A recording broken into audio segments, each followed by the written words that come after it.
Friends, welcome to Civil Career YouTube channel. In this shorts, I will tell about 4 tiles calculation for 10 feet by 10 feet room. Let we consider floor length and floor width of 10 feet by 10 feet, floor area that becomes 100 square feet. Then let's consider tile size 2 feet by 2 feet that becomes tile area 4 square feet. Now number of tiles is equal to floor area divided by tiles area. We know that floor area 100 square feet and tiles area 4 square feet. Therefore 100 divided by 4, that's equal to number of tile 25 numbers. Door size, let's consider 3 feet by 7 feet. Skirting length is equal to 2 times length plus width minus 3 feet. 3 feet is width of door. Therefore, skirting length is equal to 37 feet.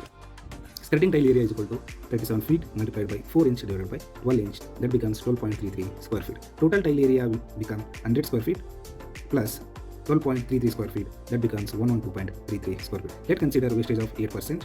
Therefore, total tiles area becomes 1.08 times 112.33 square feet. Therefore, total tile area is equal to 121.3 square feet. Thank you.